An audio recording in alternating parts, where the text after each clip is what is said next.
पश्चाताप एवं प्रायश्चित की चर्चा चल रही है। राजा परीक्षित सुखदेव जी महाराज से प्रश्न पूछते हैं। नरकों का विस्तृत वर्णन सुन के राजा परीक्षित एड़ी से लेकर सिर तक कांप गए हैं और प्रश्न पूछते हैं, महाराज धीराज, क्या कोई ऐसा उपाय नहीं कि व्यक्ति नरक की यातनाएं न झेले, इनसे बच जाए, नरक द्वार में प्रवेश ही न करना पड़े? हम सबका प्रश्न है, राजा परीक्षित के मुख से निकला है। सुखदेव जी महाराज कहते हैं, राजन, संसार में कोई ऐसा पाप नहीं जिसका शास्त्र प्रायश्चित वर्णन नहीं करते। हर पाप का प्रायश्चित है। प्रायश्चित करके पाप नष्ट कर दिया जाता है, उसे भस्म कर दिया जाता है, उसे खत्म कर दिया जाता है। बार बार के प्रायश्चित से, प्रत्येक पाप के प्रायश्चित से व्यक्ति निष्पाप होके जब परमात्मा के दरबार में जाएगा तो वह नरकगामी नहीं हो सकेगा, वह सीधा परमधाम प्राप्त होगा। राजा परीक्षित कहता है, महाराज, पाप का प्रायश्चित व्यक्ति कर भी ले, जिस पाप का प्रायश्चित किया है मानो वह पाप नष्ट हो गया, खत्म हो गया, उसके बाद भी तो पाप करने की प्रवृत्ति बनी रहती है, उसके बाद भी पाप करने की इच्छा बनी रहती है। महाराज, हाँ राजन, ठीक कहते हो। What a practical question. पाप तो एक नष्ट हुआ जिसका प्रायश्चित किया, पीछे लाइन लगी हुई है। चलिए, अनेक पापों का भी आपने प्रायश्चित कर लिया, लेकिन कैसे गारंटी ली जाए कि आगे पाप करने की प्रवृत्ति या पाप करने की इच्छा ही मिट जाएगी? ये नहीं होता। सुखदेव जी महाराज समझाते हैं, राजन, तुम ठीक कह रहे हो, प्रायश्चित से पाप नष्ट होता है, पाप करने की इच्छा नष्ट नहीं होती। पुनः सुनो, प्रायश्चित से पाप तो उन्मूल किया जा सकता है, इरेडिकेट किया जा सकता है, उसे नष्ट किया जा सकता है, उसे जलाया जा सकता है, उसे खाक बनाया जा सकता है, लेकिन पाप करने की इच्छा नहीं मिटती। उस इच्छा की प्रेरक को वासना कहा जाता है। तो क्या किया जाए? राजा परीक्षित पूछते हैं। सुखदेव जी महाराज बहुत सुंदर संक्षिप्त उत्तर देते हैं। कहते हैं, राजन, सर्वप्रथम कुछ भी कर लो, यदि साधना में जीवन, भक्ति में जीवन व्यतीत करना है, यदि जीवन शांत चाहते हो, अनंतमय जीवन व्यतीत करना चाहते हो, तो मन पर कभी भरोसा नहीं करना। कैसी मार्मिक बातें हमारे ग्रंथों ने, हमारे शास्त्रों ने कही हुई है। मन पर कभी भरोसा नहीं करना, कब गिरा के रख देगा, कुछ नहीं कहा जा सकता। इसका स्वभाव ही है नीचे की ओर जाना, जैसे पानी का स्वभाव है नीचे की ओर ही बहता है, मन का स्वभाव भी है सदा अधोगामी रहता है। संत महात्मा फरमाते, जैसे पानी को ऊपर चढ़ाने के लिए यंत्र की जरूरत है, इसी प्रकार से मन को परमात्मा की ओर ऊर्ध्वगामी करने के लिए मंत्र की जरूरत है। ये मंत्र बहुत बड़ी चीज है। ये राम नाम, ये नाम, ये मंत्र बहुत बड़ी चीज है हमारे पास, जो स्वामी जी महाराज की कृपा से हमें प्राप्त हुआ है। सुखदेव कहते हैं, राजन, तपश्चर्या से बहुत कठिन बात है। तपश्चर्या अर्थात प्रायश्चित, दुख सह के जो कर्म किया जाए, जप पाठ इत्यादि, वह तपश्चर्या के अंतर्गत आ जाता है। दुख सह के जो ये सब सत्कर्म किए जाते हैं, इससे पाप का प्रायश्चित हो जाता है। इसे तपश्चर्या कहिए, अनुष्ठान कहिए, उपवास कहिए, व्रत इत्यादि कहिए, मानो जो कुछ भी किया जाता है, मैं इतने दिन तक, इतने महीनों तक, इतने वर्षों तक ब्रह्मचर्य का पालन करूंगा, तब है। मानो कठिनाई सह के जो कुछ भी किया जाता है उसे तपश्चर्या कहा जाता है, उसे तप कहा जाता है।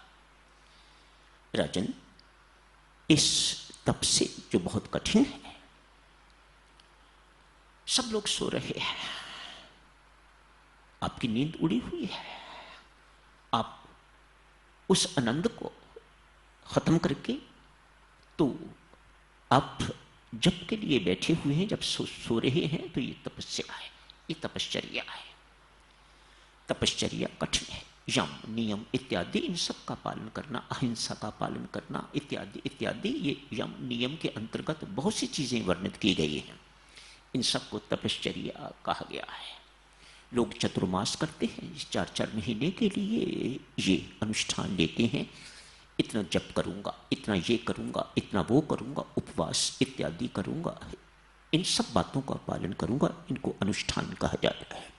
चतुर्मास लोग करते हैं एक एक पाप के मार्जन के लिए, कि वह पाप हमारा नष्ट हो जाए, उन्मूल हो जाए।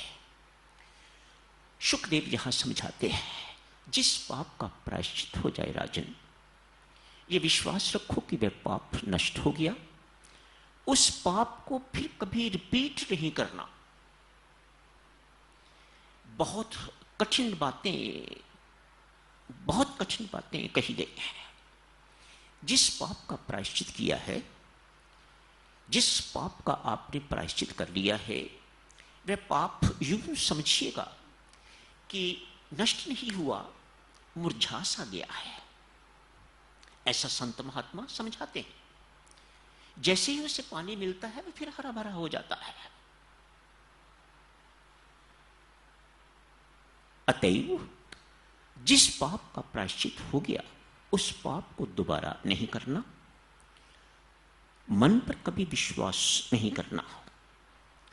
राजन, तपश्चर्या से सब के सब पाप नष्ट हो सकते हैं, लेकिन पाप करने की इच्छा नहीं मरती। अतएव सुगमतम साधन पापों को नष्ट करने का एवं पाप की इच्छा अर्थात वासना, जिसके पीछे अहंकार है, अज्ञानता है, इसको उन्मूल करने का, इन दोनों को उन्मूल करने का सुगमतम साधन है परमेश्वर की शरणागति, परमेश्वर को अपने आप को समर्पित कर देना। नाम जप में विशेष तौर से कहते हैं, राम नाम जप में इतना समर्थ है कि वह पाप को भी उन्मूल कर देता है, उसे भी भस्म कर देता है, एवं पाप करने की जो प्रवृत्ति है, जिसे वासना कहा जाता है, उसे भी उन्मूल कर देता है। अतएव समर्पित भाव से, शरणागत भाव से, मैं परमेश्वर कुछ नहीं कर सकता, मेरा सब कुछ तेरे समर्पित है, समर्पित भाव से यदि नाम जपा जाए, राम नाम की आराधना की जाए, तो उससे पाप एवं पाप करने की प्रवृत्ति दोनों नष्ट हो जाती है। स्वामी जी महाराज फरमाते हैं, गुरुजनों के पास जाके, संतों महात्माओं के पास जाके, महापुरुषों के पास जाके अपने पापों का वर्णन कीजिए। गुरुकुल की बातें होती होंगी, जहां शिष्य और गुरु इकट्ठे रहते थे। दिन भर में जो कोई गलती होती थी, शाम को या 24 घंटे की गलती अगले दिन सुबह गुरु महाराज के श्री चरणों में वर्णन कर दी जाती थी। स्वामी जी महाराज कहते हैं, ऐसा करना बिल्कुल ऐसे ही है जैसे घर में रोज बुहारी लगाई जाती है, घर साफ कर दिया जाता है। ठीक इसी प्रकार से गुरुजनों के सामने अपने पापों का वर्णन करने से अंदर एक बुहारी रोज के रोज लगती जाती है, रोज के रोज इसकी सफाई होती जाती है। हाँ, ये तो रोज के कामों की बात हो गई। इसे स्वामी जी ने आलोचना कहा है, पश्चातापूर्वक वर्णन करना, मानो रो के, दुखी होके कि मुझे ऐसा करने से दुख महसूस हो रहा है, बड़ी वेदना महसूस हो रही है, तकलीफ महसूस हो रही है, ये मेरे जैसे व्यक्ति को नहीं करना चाहिए था। इन भावना से यदि गुरु के सामने, संत के सामने या किसी महापुरुष के सामने कन्फेशन किया जाता है, पाप माना जाता है, तो स्वामी जी महाराज कहते हैं कि उसका पाप धुल जाता है। जो पाप किए हुए हैं उनका क्या किया जाए? हमारा सिस्टम तो बड़ा अलग है। हम तो बड़ा पापी जीवन व्यतीत कर चुके हुए हैं। हमारा जीवन इस प्रकार का धुला धाला जीवन नहीं है। बहुत पाप जिंदगी में हुए हैं, जाने में भी हुए हैं, अनजाने में भी हुए हैं। पाप स्वयं भी किए हैं और पाप किसी द्वारा प्रेरित होकर भी किए हैं, पर पाप हुए हैं। उनका किया जाए, उनका क्या किया जाए? स्वामी जी महाराज समझाते हैं, कहते हैं बहुत कठिन काम है, शूरवीरों का काम है। जो कोई माई का लाल कर जाता है उसका बेड़ा पार हो जाता है। संतों महात्माओं के पास जाके, गुरुजनों के पास जाके अपने मुख से अपने एक एक पाप का वर्णन करो, वर्णन करके उनसे प्रायश्चित पूछो। शुकदेव ने एक लंबी स्टेटमेंट दी है, एक खुली स्टेटमेंट दी है कि नाम जप से पाप खत्म हो जाता है एवं पाप करने की इच्छा भी मिट जाती है, खत्म हो जाती है। कितना जाप, कितना नाम जपना होगा? क्या सारी जिंदगी पर जपते रहें एक पाप के लिए? तो एक जन्म तो एक पाप में निकल गया। तो हमने तो कई पाप किए हुए हैं, मानो कई जन्म हमें लगेंगे अपने किए हुए पापों का मार्जन करने के लिए, इनको अनुमूल करने के लिए। यहां स्वामी जी महाराज कहते हैं एक साधन बताता हूं, अपनी मर्जी से करोगे तो कभी सीमा निर्धारित नहीं कर सकोगे। गुरुमुख से निकला हुआ शब्द, इतने दिन के लिए प्रायश्चित कीजिए, 40 दिन के लिए कीजिए, 4 मास के लिए कीजिए, दिन में इतना जप कीजिएगा, इतने अमृतवाणी के पाठ कीजिएगा, तो उसमें वह पाप धुल जाएगा। गुरु के पास जाके, संत महात्मा के पास जाके कन्फेशन करने से, अपने मुख से बोलने से, जो मेथड, जितना मेथड वह बताते हैं, उससे उस पाप का मार्जन हो जाता है, वह पाप खत्म हो जाता है। अन्यथा देवियों सज्जनों, सीमा निर्धारित करनी साधक के लिए बहुत कठिन बात है तो ये बहुत कठिन बात है। कुछ दिनों से साधक बहुत हिम्मत करके आ रहे हैं, लेकिन कुछ बोल नहीं पाते, बहुत कठिन काम है। इतना ही उनसे अर्ज करता हूं, देवियों सज्जनों, आप आए हो मेरे पास, मैं सुझाव तो तभी दे सकूंगा जब आप मुख खोलोगे। कैसा पाप है उसके मुताबिक प्रायश्चित का निर्णय दिया जाता है। इतना इतना करो तो प्रायश्चित होगा और उस प्रायश्चित से आपका वर्णित पाप नष्ट हो जाएगा, खत्म हो जाएगा। साधक, ऐसा करना न कहूँगा बहुत कठिन बात है। बहरहाल हमारे पास साधन है, नाम जप का करते रहिएगा। यदि बल है ऐसा कि ये पाप वर्णन करने योग्य है, करते हैं लोग, ऐसे हिम्मत वाले हैं साधक, बच्चियां हैं ऐसी जिन्होंने अपनी जिंदगी में पाप किया और झट आके मुझे बता दिया कल हमसे ये गुनाह हो गया, जो नहीं होना चाहिए था। ऐसे हिम्मत वाले लोग हैं। पर मत सोचिएगा कि मैं ऐसा आपसे कह रहा हूं कि आप सब आइएगा और अपना अपना वर्णन मेरे सामने कीजिएगा, नहीं। बहरहाल इतनी तो प्रार्थना आप सबसे करता हूं कि आप नाम जप प्रेम पूर्वक, श्रद्धा पूर्वक कीजिएगा। सुखदेव जी यहां समझाते हैं, राजन, कलयुग है। कलयुग में स्वरूप पूजा, आप वृंदावन जाते हैं, आप मंदिरों में जाते हैं, वह स्वरूप पूजा है। स्वरूप पूजा, सुखदेव के शब्द सुनो माता, कहते हैं बहुत आसान है, बहुत प्रभावी है, पर अति कठिन। उसमें अति पवित्रता की आवश्यकता है जो संभव नहीं है।